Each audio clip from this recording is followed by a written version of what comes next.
പുതിയതായി വന്ന American president Trump administration executive ഓർഡറിലൂടെ ഈ കുട്ടികളെ പുറത്താക്കാൻ തീരുമാനിച്ചു. ഹമാസിനും പാലസ്തീനും അനുകൂലമായിട്ട് അമേരിക്കൻ യൂണിവേഴ്സിറ്റിയിലും മറ്റ് പ്രതിഷേധവും ആൻറ്റി സെമറ്റിക് പ്രക്ഷോഭങ്ങളും നടത്തിയവർക്കെതിരെയാണ് വലിയ രീതിയിലുള്ള പുറത്താക്കൽ സംഭവം ഉണ്ടായിരിക്കുന്നത്. ഇപ്പം ഇതുമായിട്ട് ബന്ധപ്പെട്ട് അമേരിക്കയിൽ നിന്ന് പറയുന്ന റിപ്പോർട്ടുകൾ ഏകദേശം 1000-1500 ഇടയ്ക്ക് ഇന്ത്യൻ കുട്ടികളെയാണ് പുറത്താക്കുന്നത്. ഇതിനകത്ത് പോലീസ് അതുമായിട്ട് ബന്ധപ്പെട്ട അന്വേഷണം നടത്തുന്നു. ചില ആൾക്കാരോട് യൂണിവേഴ്സിറ്റിയോടും പറഞ്ഞു കഴിഞ്ഞു ഈ കുട്ടികളെ അവിടുന്ന് പുറത്താക്കണം. അതേപോലെ തന്നെ ഈ കുട്ടികളെ പുറത്താക്കാൻ തയ്യാറാകാത്ത ഏതെങ്കിലും യൂണിവേഴ്സിറ്റി ഉണ്ടെങ്കിൽ അവർക്കെതിരെ ഫെഡറൽ നിയമം അനുസരിച്ച് ഫെഡറൽ ഗവൺമെൻറ്, അതായത് അമേരിക്കൻ കേന്ദ്ര ഗവൺമെൻറ് ഇതിനെ ഫണ്ട് ചെയ്യുന്ന പല യൂണിവേഴ്സിറ്റി ഉണ്ട്. അധികം യൂണിവേഴ്സിറ്റിക്ക് അവർക്ക് ഈ ഫെഡറൽ ഗവൺമെൻറ്റിൻ്റെ ഫണ്ടിങ് ഉണ്ട്. ഈ ഫണ്ടിങ് പോലും ലിഫ്റ്റ് ചെയ്തു എന്നുള്ളതാണ് ഏറ്റവും വലിയ കാരണം. ആദ്യം അവരോട് പറഞ്ഞത് ഈ കുട്ടികളെ പുറത്താക്കുക, അക്കാഡമിക്സിൽ നിന്നും പുറത്താക്കുക, ഈ ടീച്ചേഴ്സിനെ പുറത്താക്കുക, അവരെ സപ്പോർട്ട് ചെയ്തവരെ പുറത്താക്കുക.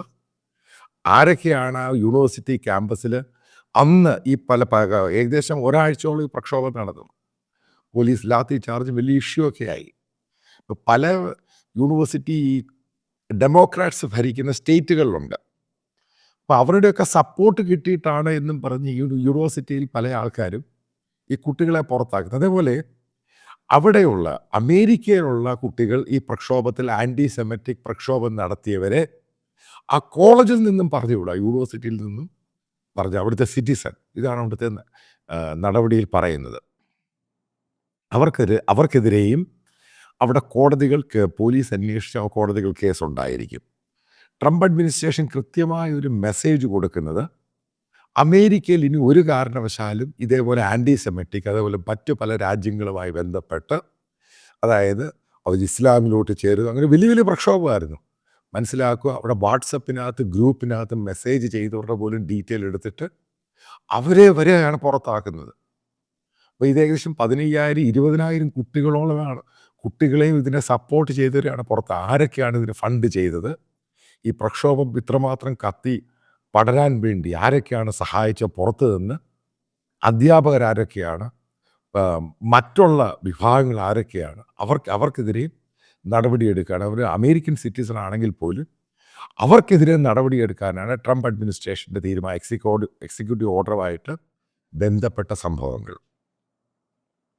ഏകദേശം ഇന്ത്യൻ സ്റ്റുഡൻസ് 1000-2000 വരുമെന്നാണ് അവിടെയുള്ള അമേരിക്കൻ മീഡിയ റിപ്പോർട്ട് ചെയ്യുന്നത്. അതേപോലെ തന്നെ ഈ ബ്രിട്ടനിൽ നിന്നും ഇന്ത്യൻ ഒറിജിനായിട്ടുള്ള അവിടുത്തെ സിറ്റിസൺ, അതേപോലെ മറ്റു പല രാജ്യങ്ങളിലുള്ള ഇന്ത്യൻ ഒറിജിനായിട്ടുള്ള സിറ്റിസൺ, അവരെ ഉൾപ്പെടെയാണ് അവിടുന്ന് ഡീപ്പോർട്ട് ചെയ്യുന്നത്. ആലോചിച്ച് നോക്കുക. അത്ര സീരിയസ് ഇഷ്യൂ ആയിട്ടാണ് ട്രംപ് അഡ്മിനിസ്ട്രേഷൻ ഇതിനെ കാണുന്നത്. ഇപ്പോൾ ഇന്ത്യൻ അംബാസിഡർ, അതേപോലെ ഇന്ത്യ ഗവൺമെൻറ് ട്രംപ് അഡ്മിനിസ്ട്രേഷനുമായിട്ട് അപേക്ഷിച്ചു ഇന്ത്യൻ സ്റ്റുഡൻസിന് അവരുടെ കോഴ്സ് കഴിയുന്നിടം വരെ അവിടെ നിർത്താൻ അനുവദിക്കണം. ഔട്ട്റൈറ്റായിട്ട് ട്രംപ് അഡ്മിനിസ്ട്രേഷൻ റിജക്റ്റ് ചെയ്തു. പറ്റില്ല എന്ന് തന്നെ പറഞ്ഞു. ആരൊക്കെ പ്രക്ഷോഭത്തിൽ ഏർപ്പെട്ടു, അത് ഏത് രാജ്യക്കാരനായാലും പ്രശ്നമില്ല, അവരെ പുറത്താക്കും. കാരണം അവർ പറയുന്ന ഒരു വിശദീകരണം എന്ന് ജസ്റ്റിഫൈ ചെയ്യുന്നത് അവിടെയുള്ള സിറ്റിസനെ പോലും പുറത്താക്കുകയാണ്. കാരണം അവരെ ക്യാമ്പസിൽ നിന്ന് പുറത്താക്കുകയാണ്, അക്കാഡമിക്സിൽ നിന്ന് പുറത്താക്കുകയാണ്, യൂണിവേഴ്സിറ്റിയിൽ നിന്ന് പുറത്താക്കുകയാണ്. ഒരു രാജ്യത്തിനും ഒരാൾക്കും അവിടെയുള്ളവർക്ക് പോലും ഒരു ദയയും ദാക്ഷിണ്യം ഇതിനകത്ത് കാണിക്കുന്നില്ല. കാരണം ഇത് ആൻറ്റി സെമറ്റിക് മൂവ്മെൻ്റ് ആയിരുന്നു.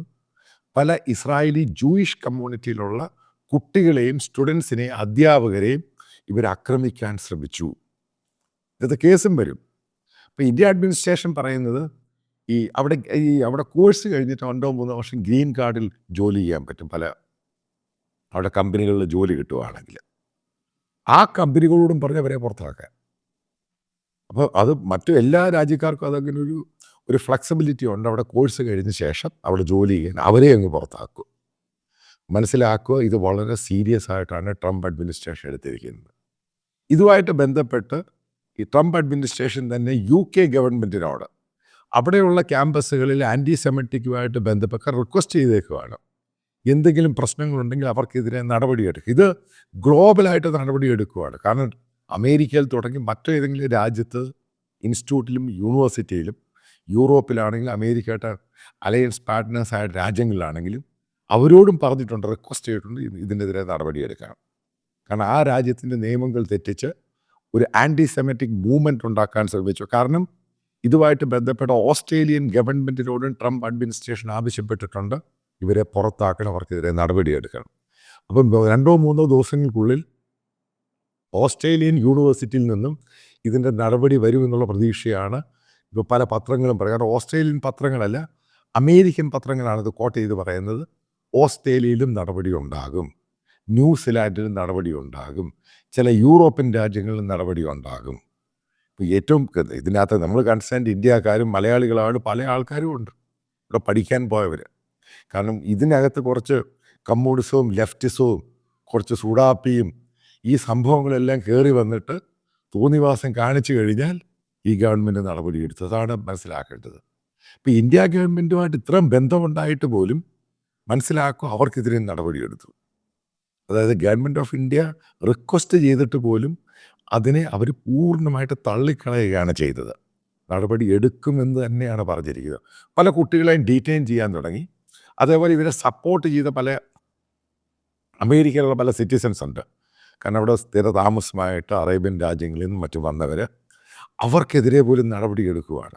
അതായത് ക്ലീനായിട്ട് ഇവരെ ഒരു കാരണവശാലും ഇനി ഇതേപോലൊരു മൂവ്മെൻറ്റ് അമേരിക്കയിലുണ്ടോ അതിനെ സപ്പോർട്ട് ചെയ്യുന്ന രീതിയിൽ ടൈം സ്ക്വയറിലും അവിടെ ഇവിടെയൊക്കെ നടന്ന പ്രകടനങ്ങൾ, അതിൽ പങ്കെടുത്ത വിദ്യാർത്ഥികൾ ഉൾപ്പെടെയാണ് സാക്ക് ചെയ്യുന്നത്, അതിന് ഡീപ്പോർട്ട് ചെയ്യുന്നത്. അത് എത്രയോ ആയിരക്കണക്കിന് കുട്ടികളുടെ ഭാവിയാണ് തൊലഞ്ഞു പോയത്. ഇതാണ് ഈ തലയ്ക്കകത്ത് ഭ്രാന്തി കയറിയാലുള്ള ഏറ്റവും വലിയ പ്രശ്നം. ഈ നടപടിയെ ബേസിക്കലി ഡെമോക്രാറ്റ്സ് സൈലൻ്റായിട്ട് നോക്കി ഒരു വാക്ക് അവർ പറഞ്ഞിട്ടില്ല. അവരാണ് കൂടുതൽ ഇൻസ്പയർ ചെയ്ത് ഇഷ്യൂ ഉണ്ടാക്കാൻ വേണ്ടി ശ്രമിച്ചത്. കാരണം ബൈഡൻ അഡ്മിനിസ്ട്രേഷൻ്റെ ഭരണസമയത്താണ് ഇത് നടന്നത്. പക്ഷേ ഇങ്ങനൊരു മൂവ്മെൻറ്റ് നടക്കുമ്പോൾ ട്രംപ് അഡ്മിനിസ്ട്രേഷൻ ഇങ്ങനൊരു മൂവ്മെൻറ്റ് നടക്കുന്ന മനസ്സിലാക്കുക. അവിടെയുള്ള ഭൂരിപക്ഷം ജനതയ്ക്കും ആവശ്യം അമേരിക്കയിൽ വന്നിട്ട് അമേരിക്കൻ പതാക നിലത്തിട്ട് ചവിട്ടി കത്തിക്കുന്ന ഒരു വിഭാഗത്തെ ഒരു കാരണവശാലും അമേരിക്ക സഹിക്കില്ല. അതേപോലെ അമേരിക്ക എന്ന് പറയുന്ന രാജ്യം, അതിനകത്ത് ജൂയിഷ് കമ്മ്യൂണിറ്റി എന്ന് പറയുന്ന വളരെ ഇൻഫ്ലുവൻഷ്യൽ ഗ്രൂപ്പാണ്. അവരെ ഹരിക്കുന്ന രീതിയിലുള്ള സംഭവങ്ങൾ അവിടുത്തെ യൂണിവേഴ്സിറ്റിയിലും ക്യാമ്പസിലും ഉണ്ടായാൽ അവർക്കെതിരെ അമേരിക്ക നടപടിയെടുക്കും. ഇത് ഓരോ നമ്മൾ വായിച്ചു നോക്കും, മനസ്സിലാക്കും എത്രമാത്രം സ്വാധീനമാണ് ഇവർക്കുള്ളത്. ഇത് ഉറപ്പായിട്ടും ബെഞ്ചമിൻ നെതന്യാഹു ഈ ജൂയിഷ് കമ്മ്യൂണിറ്റിയും ട്രംപിനോട് തന്നെ റിക്വസ്റ്റ് ചെയ്തിട്ട് ഇങ്ങനൊരു സംഭവം ഉണ്ടാകണം, അല്ലെങ്കിൽ ജൂയിഷ് കമ്മ്യൂണിറ്റിയിലുള്ളവർ ഇതേപോലെയുള്ള ക്യാമ്പസിലും യൂണിവേഴ്സിറ്റിയിലും പഠിക്കാൻ വരത്തില്ല. കാരണം അവർക്ക് ഭയമായി തുടങ്ങി. കാരണം അവരെ ശരിക്കും അവർ ഉപദ്രവിക്കുകയും റോഡിൽ കൂടെ പോയപ്പോൾ അവിടെ ഈ പ്രകടനത്തിൽ ഹമാസിൻ്റെ സപ്പോർട്ടേഴ്സ് അവിടെ സ്റ്റുഡൻസിനെ അറ്റാക്ക് ചെയ്തു, അവിടെയുള്ള ജൂയിഷ് കമ്മ്യൂണിറ്റിയിലുള്ള അധ്യാപകരെ അറ്റാക്ക് ചെയ്തു. ഇതാണ് ഇഷ്യൂ. കാരണം അവർക്കൊരു കേസ് മാത്രമല്ല, ഇവരെ ഡീപ്പോർട്ട് ചെയ്യുമ്പോൾ ഇവർ ഒരു കാരണവശാലും അമേരിക്കയിൽ തിരിച്ചു വരാത്ത രീതിയിലാണ് ഇത് ചെയ്യുന്നത്. അപ്പോൾ ശരിക്കും ഇത്രയും സ്റ്റുഡൻസിനെ ശരിക്കും ബാധിക്കും. ഇവരൊക്കെ വലിയ ലോണൊക്കെ എടുത്ത് പോയ ആൾക്കാരുണ്ട്. കാരണം ഈ ലോൺ അടയ്ക്കാൻ പറ്റുന്ന മാത്രമല്ല, ഡിസ്കണ്ടിന്യൂ ചെയ്യുക മാത്രമല്ല. കാരണം എങ്ങനെയാണ് സംഭവം? ബേസിക് അമേരിക്കയിൽ പോയി കഴിഞ്ഞാൽ അവിടുത്തെ കോഴ്സ് കഴിഞ്ഞാൽ അവിടുത്തെ ഏതെങ്കിലും കമ്പനി ജോലി കിട്ടും, അപ്പോൾ ഗ്രീൻ കാർഡ് കൊടുക്കും. പിന്നീട് അത് എക്സ്റ്റെൻഡ് ചെയ്ത് അവർക്കത് കുറച്ച് കഴിയുമ്പോൾ അവിടുത്തെ സിറ്റിസൺ ആകാം. ഇതാണ് ബേസിക്കലി നടക്കേണ്ടത്. അതിനുവേണ്ടിയാണ് ഇത്രയും പണം കൊടുത്ത് അമേരിക്കൻ യൂണിവേഴ്സിറ്റി പഠിക്കാൻ. നല്ല യൂണിവേഴ്സിറ്റിയുമാണ്, ഗ്ലോബലായിട്ട് അറിയപ്പെടുന്ന യൂണിവേഴ്സിറ്റി, ഐവി ലീഗിലൊക്കെയുള്ള സംഭവമാണ്. പക്ഷേ ഇതുമായിട്ട് ബന്ധപ്പെട്ട് ഏൽ യൂണിവേഴ്സിറ്റി ആണെങ്കിലും കൊളംബിയ യൂണിവേഴ്സിറ്റി ആണെങ്കിലും അമേരിക്ക ടോപ്പ് യൂണിവേഴ്സിറ്റികൾ മുഴുവനും ഒന്നടങ്കമാണ് ട്രംപിനെ പേടിച്ച് ഈ കുട്ടികളെ പുറത്താക്കുന്നത്. കാരണം അവരുടെ ഗ്രാൻഡും എല്ലാം കട്ട് ചെയ്യുമെന്ന് പറഞ്ഞു കഴിഞ്ഞാൽ അവർക്ക് പിടികിട്ടി. ഇത് പെൻസിൽവാനിയ യൂണിവേഴ്സിറ്റി ആണെങ്കിലും വളരെ സീരിയസ് ആയിട്ടാണ് ട്രംപ് ഇതിനെ കാണുന്നത്. കാരണം അവരുടെ അതിൻ്റെ പ്രസിഡൻറ്റ്, അതായത് അതിൻ്റെ അക്കാഡമിക്കിൻ്റെ കംപ്ലീറ്റ് ചാർജുള്ള പ്രസിഡൻറ്റിനൊക്കെ ശക്തമായ നിർദ്ദേശം കൊടുത്തിരിക്കുകയാണ്. ഒരു കാരണവശാലും ക്യാമ്പസിൽ ആൻറ്റി സെമറ്റിക് എന്തെങ്കിലും മൂവ്മെൻ്റ് ഉണ്ടാവുകയാണെങ്കിൽ ആ കുട്ടികളെ അതിന് സപ്പോർട്ട് ചെയ്യുന്ന അധ്യാപകർ മുഴുവൻ പേരെയും പുറത്താക്കിയിരിക്കണം. അവർക്കെതിരെ യൂണിവേഴ്സിറ്റി തന്നെ കേസ് രജിസ്റ്റർ ചെയ്യാൻ ആവശ്യപ്പെട്ടിട്ടുണ്ട്.